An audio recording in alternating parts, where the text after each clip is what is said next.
Rádio Cooperativa, informação e cidadania.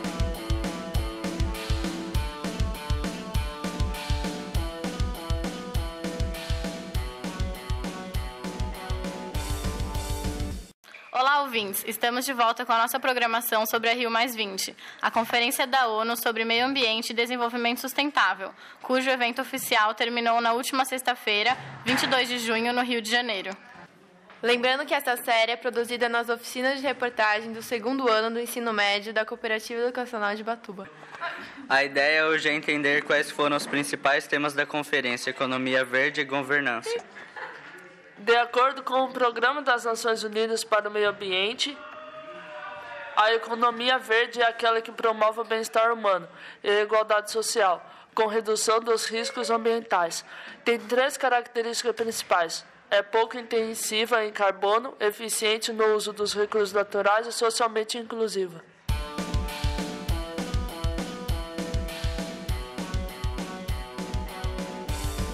A transição global para a economia verde depende de governança global. Por isso, no Rio de Janeiro, os países discutiram as formas e instrumentos adequados para acelerar a transição para sociedades sustentáveis. A cúpula decidiu transformar o PNUMA em uma agência com poderes iguais a outros órgãos da ONU, como a Organização Mundial da Saúde.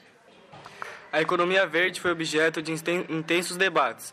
Reunidas na Cúpula dos Povos, movimento paralelo à Conferência Oficial, muitas organizações sociais se posicionaram contra as propostas de promoção da economia verde, defendendo que esta não questiona ou modifica a economia capitalista global. Pelo contrário, a economia verde inauguraria um novo ciclo do capitalismo, na medida em que transformaria bens comuns como a água, a atmosfera, as florestas, oceanos e até mesmo os seres vivos, em mercadorias propícias à apropriação privada, acumulação e especulação.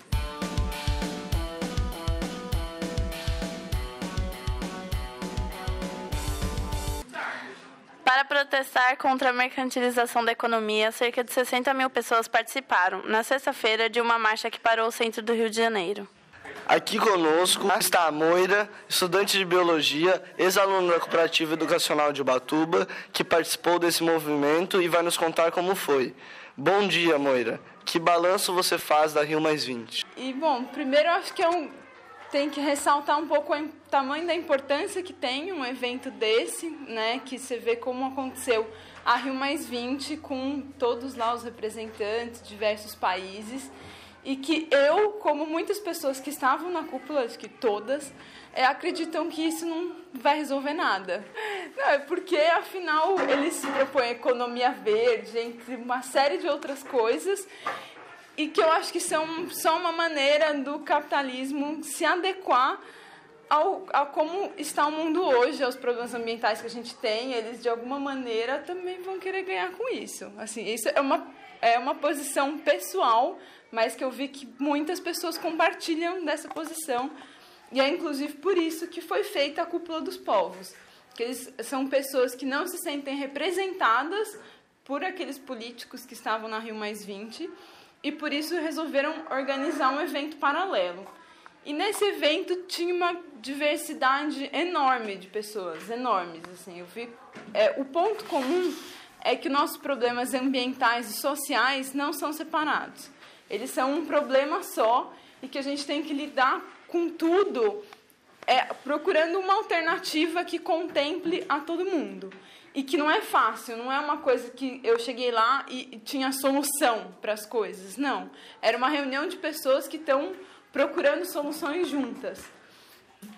Mas o que eu achei mais interessante foi ver o tamanho da diversidade, que tinha assim, diversos movimentos quilombolas, muitas etnias indígenas do Brasil inteiro e algumas de países vizinhos também. Juventude, porque acho que toda a ideia era de ter uma igualdade maior, que não tivessem pessoas oprimidas, né? E eram muitas pessoas assim, de grupos de minoria que estavam lá, né? Difícil fuçar alguma coisa a fundo, né? Porque era muita coisa ao mesmo tempo. Mas eu vi bastante coisa de economia solidária. Inclusive, tinha uma feira que era só de produtos, assim, fruto de economia solidária ou de projetos que, né, tem a ver, enfim, né? Eu vi muitas coisas que também tem um pouco a ver com a permacultura, né? Que tem um pouco a ver com a questão de você sei lá, consumir coisas locais que não precisam de transporte, de embalagem, de um monte de coisa. Acho que a monocultura é um dos grandes problemas quando você fala em produção de alimento. Quando você fala em agrofloresta, você junta várias espécies diferentes no mesmo ambiente e que elas dão suporte umas para as outras. Isso ajuda a evitar pragas, e aí você não precisa usar, né, um monte de agrotóxico. Então, foi uma das coisas que eu vi lá. Né? Mas a questão de as barragens hidrelétricas era muito forte, principalmente Belo Monte. Sim. Isso tinha cartazes por toda parte, tinha um monte de coisa que era assim, não queremos Belo Monte de jeito nenhum. Mas qual a alternativa que eles apresentam para a geração de energia? Então, isso é uma das coisas que, assim, tem um pouco de energia solar, é uma coisa que pelo que eu vi lá, um pouco em outros lugares também, o que se apresenta no geral é que depende muito de onde você está para você encontrar qual é o melhor tipo de energia para você usar.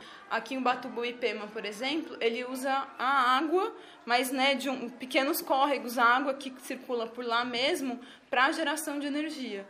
Então, se defende que a energia não deve ser uma coisa feita em larga escala e distribuída. É uma coisa que em quase todo lugar devia ter alguma coisa para captação e geração de energia, que é muito menos impactante. Foram feitas diversas marchas e manifestações por muitas causas diferentes, né? Essa que eu fui foi a Marcha dos Povos, foi a maior manifestação que teve no evento, porque a ideia era juntar todo mundo e brigar por pontos comuns, pelos mais importantes que estavam dentro da cúpula dos povos. Mas se resume por um mundo mais justo, tanto ambientalmente quanto socialmente. Tem vários diferentes povos, diferentes, mas eles buscavam só um negócio, eles buscavam o quê, assim? Eles estavam ali, eu senti muito que cada um estava representando a sua causa. Né? Você via que assim, as pessoas, assim, os quilombolas, iam lá falar sobre os quilombos, geralmente. Só que todos estavam concordando da importância de tudo isso se unir. De que tudo isso, na verdade, é uma coisa só, sabe? Você falar que você quer um mundo mais justo socialmente, ambientalmente, inclui todos esses movimentos. A Cúpula dos Povos defendeu a economia solidária e a agroecologia e pediu um novo índice para medir a riqueza dos países, alegando que o PIB, Produto Interno Bruto, mede apenas a atividade econômica sem considerar os recursos naturais e a qualidade de vida dos cidadãos. Apesar das divergências, o grande valor da conferência foi estimulado o diálogo entre indivíduos, movimentos e organizações que atuam nas mais diversas causas para avançarmos com urgência na construção de uma sociedade socialmente justa, economicamente próspera e ambientalmente sustentável.